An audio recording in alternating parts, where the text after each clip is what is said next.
Hi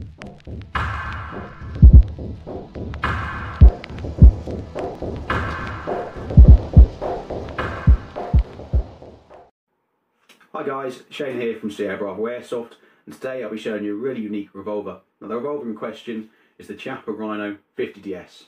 Now what makes this so unique is the fact that the barrel is fed from the bottom of the cylinder as opposed to the top.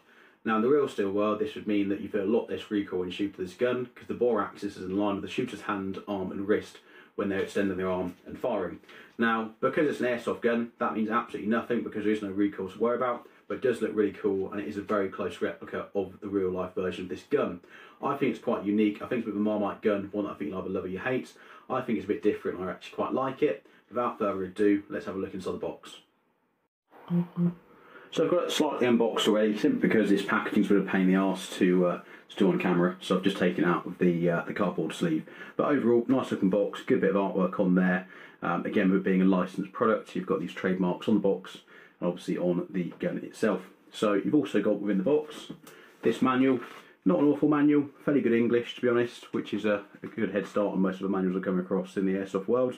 Bit of information here on the real steel gun this is based on, explaining sort of why the barrel is lower than it is on most of our airsoft revolvers, or real revolvers for that matter, where typically the bullet comes from the top of the cylinder as opposed to the bottom, which is what this gun would have in real life. The difference is explained here. Essentially it puts the bore axis directly in line with the shooter's arm, hand and wrist, which essentially reduces the recoil that's felt and obviously gives better control of the weapon. But your typical information inside there, I think there's a pre-target at the back as well, parts diagram, all the kind of usual stuff that you'd expect from an airsoft gun manual, a little notes section as well. Not terribly exciting, but it is what it is. Comes with the gun, so I thought I'd show you it. I'll put this to one side for now as well, because that's just the box, and let's have a look at the gun itself in a bit more detail. So as I say, it's got this plastic kind of packaging here just to keep the gun safe. You've got this as well. I'll be honest, I'm not entirely sure what that is for at this stage, because it doesn't seem to make much difference for the CO2 bulb, because that comes out with kind of an Allen key style of grub screw. So that I'm not too sure about. If anyone knows, put it in the comments, but it's not explained in the manual, but it comes with the gun. So the gun itself, as you can see, looks absolutely awesome. So it's very different to your typical airsoft revolver, as I said before, because the barrel sits at the bottom here. So again, looks very different to most of our airsoft revolvers you probably see. I really like all the detailing on here. All the licensed trades look, I think, fantastic, and this hand grip as well looks really good too. And you've got obviously all this this porting here, these cutouts, I guess, to make the gun lighter, which again just look exactly like the original and looks really cool. Turn over the other side, a bit less detailing. Obviously you've got the Rhino logo there and the hand grip, as you've got, I believe, on the other side as well. And then whilst on the hand grip, you can see here you've got this this big grub screw here, which is what essentially is used to screw in the CO2 bulb. Now to access that, you've got this little cutout here.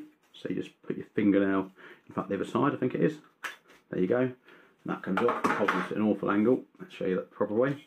So your CO2 goes in there, and now you can obviously unscrew that to access CO2. Now one thing I do really like about this is they're quite clever. They actually put a attachment here which fits that there, so you haven't got to worry about taking the Allen key out separately. I think that's a really clever idea.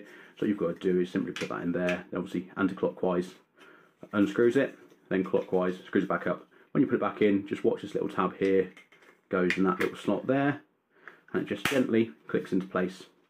Then to access the cylinder, so if you need to reload it, you've got this little lever here, and that just enables you to push it out.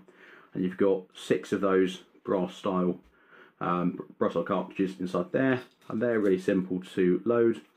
Now, just put it on there quickly. So your BB goes in there, obviously the air goes to the other side there, and it fires 1 BB out each time you pull the trigger. And obviously moves on to another one as the cylinder turns around and loads a new bullet. They sound really good going in. In some packages with airsoft revolvers you do sometimes get a speed loader. There isn't one of those with this, unfortunately, although I don't think it's a big disappointment because most of the airsoft speed loaders I've come across for revolvers just aren't that helpful anyway, to be honest with you, so I don't think you're missing out. So it is single action, double action, so you can just pull the trigger. There's no BBs in this, so it's safe to do so. As you can see, each time you pull the trigger, cylinder turns and obviously loads of new bullets. or in this case BB. So really cool.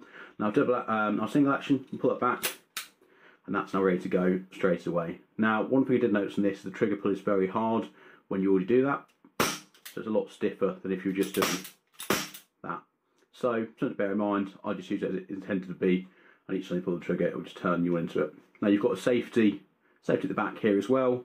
Again, I don't think it's the world's best safety design, but it is what it is, and you've got it on there, so it's just useful to have it, I guess. Overall, I think great looking gun. You've got this nice little rail at the bottom as well, so again for attachments, you put a torch on there, or a laser, whatever you want to put on. So you've got a bit of room for attachments there as well, but otherwise you've got the standard iron sights on top. Bit of a pity they didn't include a rail to swap out to, because I think some people might want to run a scope on it, or an RMR, or something like that, because it's quite a funky looking pistol. But I'm sure you could obviously do something there and mount your own. But overall, great gun. Any thoughts, any comments, let me know. Drop me a message or put it in the comments below. Otherwise, see you next time. Cheers, guys.